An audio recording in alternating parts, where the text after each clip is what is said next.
Hey everyone, it's Ivan, kitbadger.com, out here today talking custom blade stuff with Tuhan Carl from Atienza. Okay, my name is Carl Atienza, Atienza. So, a lot of people ask, how do you fit a blade? Or what do they mean by blade fitting in Atienza. A lot of you guys know I'm a custom blade maker. So this is a typical long blade. 18 inches in the blade, big belly, good weight. This is made for one of our students who is a fairly big, strong guy. So he and has skill with a long blade. He's a sock guy, and we are allowed to hold more weight on the blade because he's a big, strong dude, right? So how do we balance these out? So all right, so this guy that we're making this for he's a big dude with big hands. We usually there's a certain distance we want this hook here from the pinky, so we had to adjust that for him. The way that the scale goes on the handle, very important, because we want that contact here to have as much surface area, right? We don't want them ripping up on the hilt if they're fighting. And then we adjust the handle for their hand size. Very important. So we adjust. There's 8 places on this handle that we adjust for them, and we will adjust the handle before we adjust the weight of the blade. Because the closer the fingers hold onto the get to a fist, the stronger they are, and the more they're going to feel as if it's lighter. When that's not enough, then we start into the blade. There's a few places that we touch the blade. We need to touch the footprint, like right here. You know, we get rid of this, make the belly lower by grinding here, grind up here, get the belly higher. It's still taking weight off, or the distal taper. Okay, the more distal taper we leave on, the more strength there is in parrying and deflecting.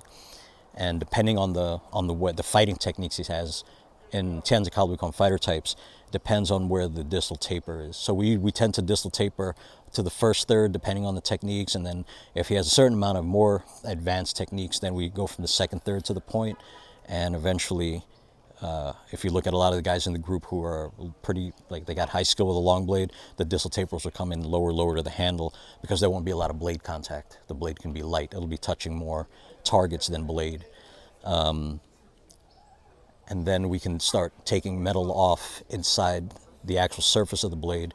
The distal tapers are not just straight distal tapers. There's multiple places that you have to grind and then blend into the distal taper to get the proper, feels of how this blade is going to move. This blade has pretty decent weight. Like, this blade would be heavy for me. I would, if I made this blade, it would be a significantly lighter and faster. What would be the difference? A heavier blade would have deeper cutting with less stroke power, right? If it's lighter, you'd have to whip this thing with a lot more speed. Not as much as you would think, right? But you would have to do that. And you would want to make sure that the more steel there's on the blade, the highly likely they'll block more of the blade. So if they're like from a stick system, they had a lot of stick touching, like hitting sticks, then you want a lot of steel on the blade.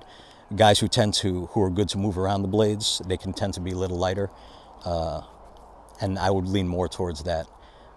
So he actually came in and he did the actual fitting, and the fitting is based on him actually training with a blade. He'll hit a couple of ropes, and you don't balance the blade when they are fresh. You start to balance the blade when they get to exhaustion, because once the blade is balanced to exhaustion, when they're back up with energy, the blade will feel super balanced, not light. So that's pretty much how we do that. Like I said, multiple places on the hand to adjust, multiple places on the blade to take weight off and keep distal tapers. Like this one, you can see the distal taper is like right on the first third, so it keeps pretty parallel up to here at his request. I think that stuff is really fascinating, in part because with myself, it's kind of like Dunning-Kruger effect. Learn some stuff about knives. I'm like, oh yeah, man, knives are really cool. And then you go talk to someone like that, and you start to see how deep those waters are.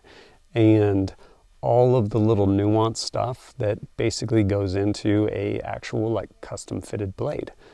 And something that, I get it, unless you're a practitioner, would you appreciate it?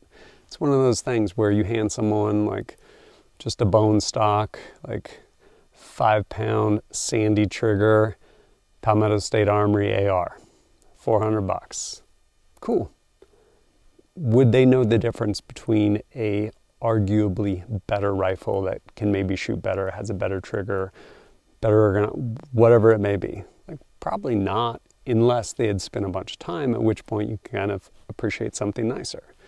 Like those different little nuanced things. And come to find out, exact same thing goes for blades. Really fascinating. But as always, thanks for joining us at kitbadger.com. Look forward to seeing you next time.